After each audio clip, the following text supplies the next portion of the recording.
Hello बच्चों, कक्षा 10 में हम लोग हिंदी का अध्ययन करेंगे। आप सबका JP learning Hindi YouTube channel पर पुनः स्वागत है।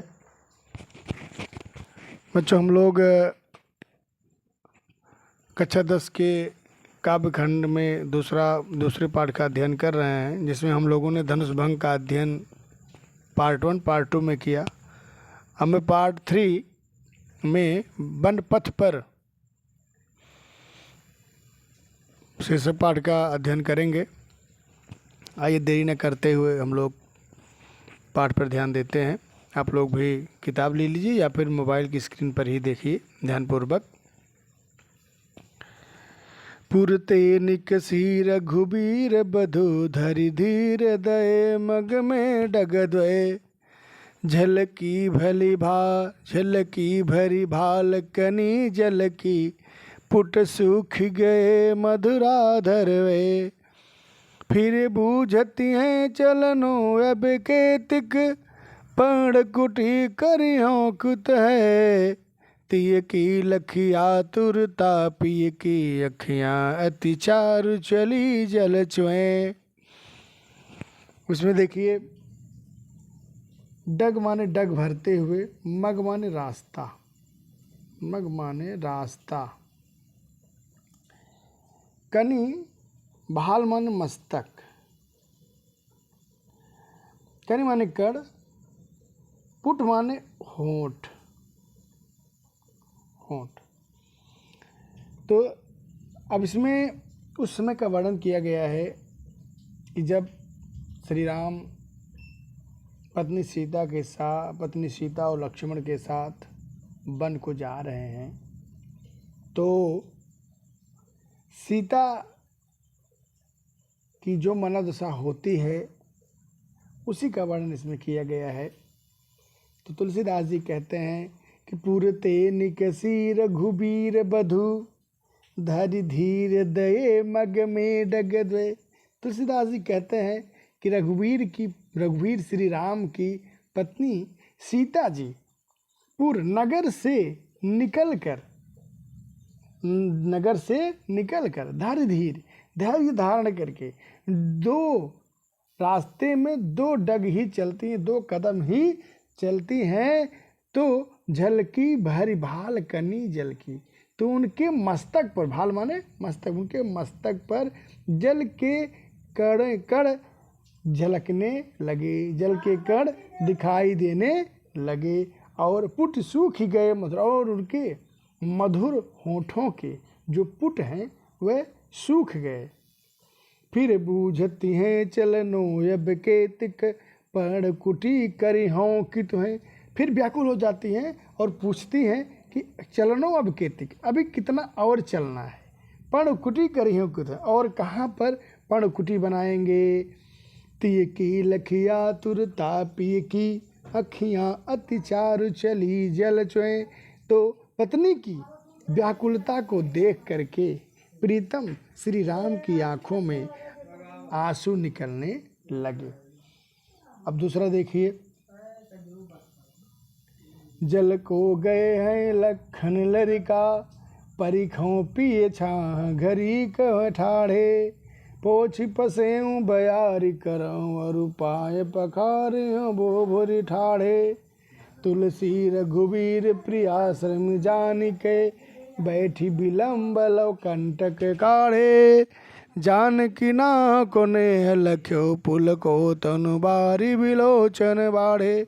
आगे देखिए, तो सीता जी कहती हैं कि जल खो गए लखन है, लक्ष्मण जी अबे बच्चे हैं और जल लेने गए हैं, इसलिए हे स्वामी हमें कहीं छाह घरीक हुए, कहीं छाया देख करके घरीक क्षण भर के लिए परिखाओं पी हमें उनकी प्रतीक्षा करनी चाहिए।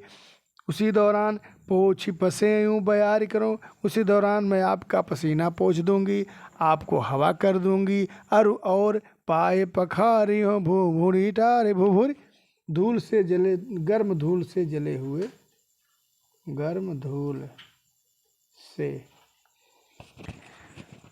बयार करूंगी और गर्म धूल से जले हुए पैरों को पखारियों धो दूंगी। तुलसी रघुबीर प्रिया सम जान के बैठी विलम्ब लो कंठ कर। तुलसीदास जी कहते हैं कि रघुवीर श्री राम जी प्रिया सीता के थकान को समझ जाते हैं और बहुत देर तक बैठ करके पैरों से कांटे निकालने लगते हैं। जानकी नाह को नेह लख्यो पुल को तनु बार बिलोचन बाढ़े। तो जानकी सीता जी भी स्वामी श्री राम के प्रेम को देख करके पुलकित हो जाती हैं और प्रसन्नता से उनके नेत्रों से आंसू निकलने लगते हैं। आगे देखिए, रानी में जानी अजानी महापविपाहन हूँ तो कठोर हियो है। राज हूँ काज काज न जान्यो कहियो तिय को जिन कान कियो है। ऐसी मनोहरी मूर्ति बिछुरे कैसे प्रीतम जो लोग जियो हैं। आखिन में सखी राखी भेजो गई ने किमि कह बनवास दियो है। अब तीनों राम लक्ष्मण और सीता जी रास्ते में जा रहे हैं, तो रास्ते में जो गांव हैं, गांव की स्त्रियां उनको देखते हैं, उनको मोहित हो जाती हैं। तो वे आपस में बातें कर रही हैं, तो कहती है कि हे सखी रानी में जानी जानी महा। हे सखी मैं तो रानी को बहुत अज्ञानी समझती हूँ, हाँ पविपाहन हूँ तो कर। उनका तो हृदय हियो, उनका जो हृदय है वह वज्र से भी अधिक कठोर है। राज हूँ काज काज न जान्यो।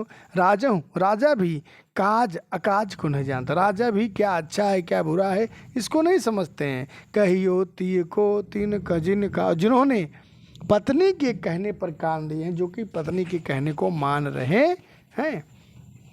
ऐसी मनोहर मूर्ति, ऐसी मनोहर मूर्ति, ये इतनी अच्छी मनोहर मूर्ति हैं।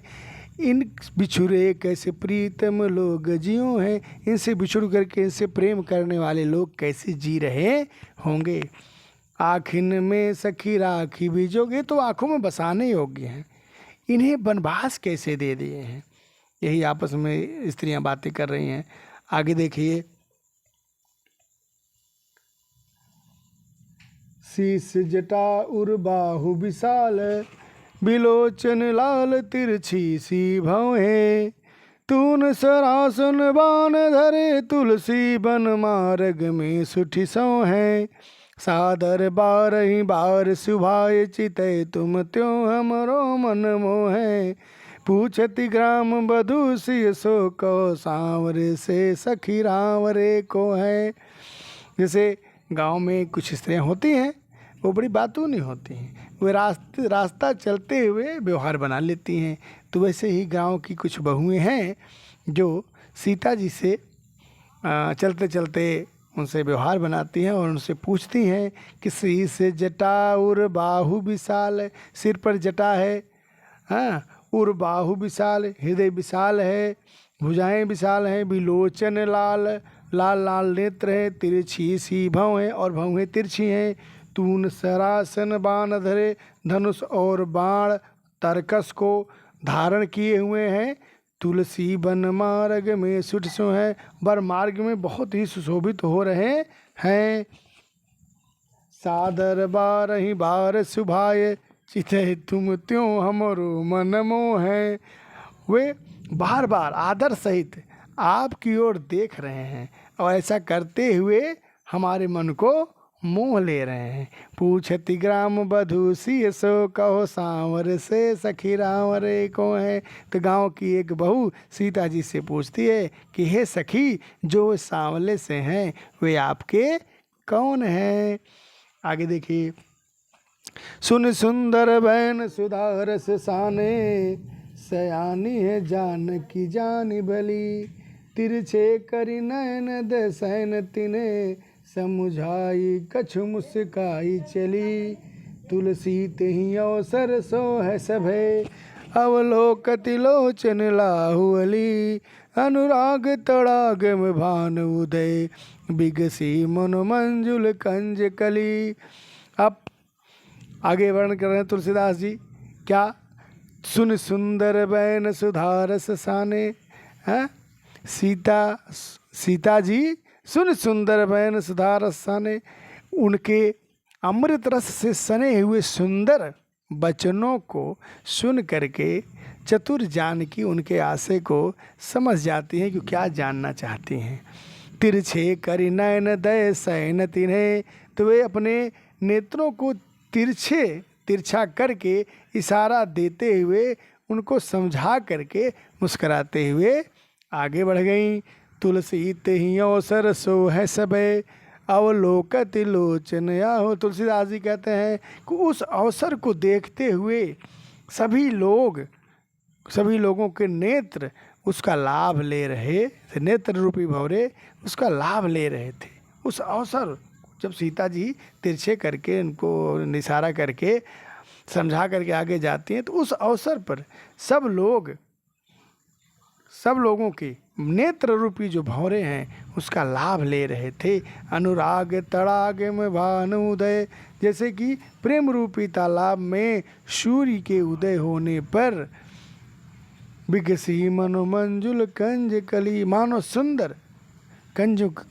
सुंदर नेत्रों की कलियां खिल गई हों। अर्थात लोग उस उन नेत्रों का आनंद ले रहे थे, अर्थात सभी के नेत्र उस अवसर का लाभ ले रहे थे। इतना ही। तो यदि आपकी समझ में ना आया हो तो ज़रूर पूछिए, लाइक करिए, कमेंट करिए, शेयर करिए और बेल आइकन की घंटी ज़रूर दबाइए ताकि आपको अगला वीडियो आसानी से मिल सके। थैंक यू, धन्यवाद। जय जय श्री राधे।